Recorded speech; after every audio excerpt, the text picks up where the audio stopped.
तो मैं यहां पर कांग्रेस के जो विधायक हैं एमएलए उनसे पूछना चाहता हूं कि बताओ गुजरात में अल्पसंख्यक समाज का कितना बजट है। मिनिस्ट्री ऑफ माइनॉरिटी तो नहीं है, मगर अल्पसंख्यक समाज का कितना बजट है गुजरात में। वो अल्पसंख्यक समाज में मुसलमान आते हैं, ईसाई आते हैं, जैन आते हैं, सिख आते हैं, पारसी आते हैं। आपको जानकर हैरत होगी, अगर जो बाखबर लोग हैं वो मेरी बात से मुत्तफिक होंगे कि अल्पसंख्यक समाज का बजट भाजपा की सरकार 71 करोड़ से कभी नहीं बढ़ा, और उस अल्पसंख्यक समाज में 11% मुसलमान है। अल्पसंख्यक समाज मुसलमान है। सियासी ताकत क्या होती है मैं आपको बता रहा हूं। इत्तेहाद की अहमियत क्या होती है बताता हूं आपको। अभी इत्तेहाद के जरिए आप क्या हासिल कर सकते हैं मैं बताऊंगा आपको। गुजरात में 11% अल्पसंख्यक समाज मुसलमान है। सिख, ईसाई, पारसी सब शामिल है, और उनको बजट मिलता है 71 करोड़। जिस रियासत से मैं आता हूं तेलंगाना, वहां पर भी अल्पसंख्यक समाज के मुसलमानों की आबादी 11% है। आपको मालूम कितना बजट है वहां पर? 1728 करोड़ रुपये सालाना बजट है। थाली मारने के लिए नहीं कह रहा हूं, मैं कोई टुट्टा शायर नहीं हूं कि कलाम किसी चोर का पढ़ के आपसे हवा हासिल करूं। मैं आपके सामने सच्चाई को बयान कर रहा हूं। यहां पर 70 करोड़ मिलते और तेलंगाना में 1728 करोड़ रुपये। सरकार वहां पर भी डंडी मारती है 100-200 करोड़ की, मगर 1400-1500 करोड़ मिलते हैं। किस लिए मिलते हैं? आपके बच्चों के स्कूल को पढ़ाने के लिए। किस लिए मिलते हैं? अगर किसी मुसलमान की शादी होती है बेटी की, तो शादी के बाद हैदराबाद में सरकार उसको 2 लाख रुपए उस बच्ची के अकाउंट में डालती है। 2 लाख रुपए, इसको कहते हैं सियासी ताकत। और यहां पर 3 एमएलए हैं और बोलते हैं ओवैसी आया ऐसा कर रहा है। हम यहां पर एक एजेंडा लेकर आए हैं। गुजरात में अल्पसंख्यक समाज की मिनिस्ट्री बनेगी, हमारा मुतालबा होगा जो कोई भी सरकार बनाएगा।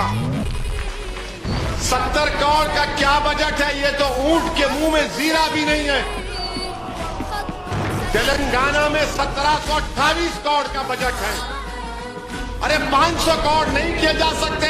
अगर कोई गुजरात के असेंबली में खड़े होकर लाला, अगर लाला खड़े होकर कोई भी माई का लाल मुख्यमंत्री बनेगा, तो लाला बोलेगा मैं लाला हूं, तू कोई माई का लाल होगा, बता तू मेरे लिए क्या करेगा। 1700 करोड़। तो लाला अगर कामयाब होंगे तो लाला में वो काबिलियत है, लाला बेखौफ होकर कूद जाएगा हुकूमतों के सामने कि मुझे क्या मिलेगा बताओ। इस गरीबों की तरक्की के लिए सरकार क्यों पैसे नहीं बढ़ाती? मेरे अजीज दोस्तों और बुजुर्गों, ये बात आपके सामने इसलिए कर रहा हूं ताकि आप अच्छा फैसला ले सके।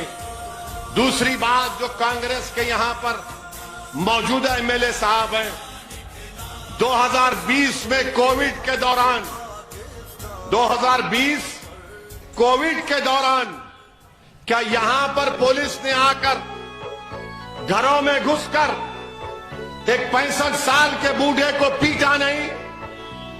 घरों में घुसकर दरवाजे नहीं तोड़े? मां और बहनों को गालियां नहीं दी ना? 2020 में उसके खिलाफ कौन बोला? हैदराबाद में बैठकर मैं अपनी तकरीर में बोला हूं। वो तकरीर आपको हाथ सुना देगा। और मैं आपसे पूछ रहा हूं, जिस यहां से थोड़ी दूर के फासले पर वो जगह है क्या लाला?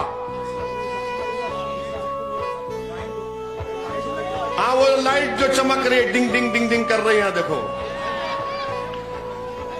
अरे मैं तुमको पलटने की जरूरत नहीं है, तुमको आगे देखना है।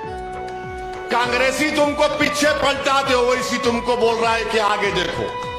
तो वहां पर वो वाकया हुआ, वहां से एमएलए साहब का घर कितना दूर है? कितना दूर है? कितना दूर है? 2 मीटर? कितना? 5 मिनट में चल सकते ना। मगर क्या गयास का गयास है, तू निकल नहीं सका अपने घर से। जब लोगों को पीटा जा रहा था, जब बूढ़े को मारा जा रहा था, जब मां और बहनों को गालियां दी जा रही थी, एमएलए डर के बैठा था, मैं निकलूंगा तो मेरी पिटाई हो जाएगी। तू अपनी चमड़ी को बचाने के लिए गरीब की तकलीफ को भूल गया।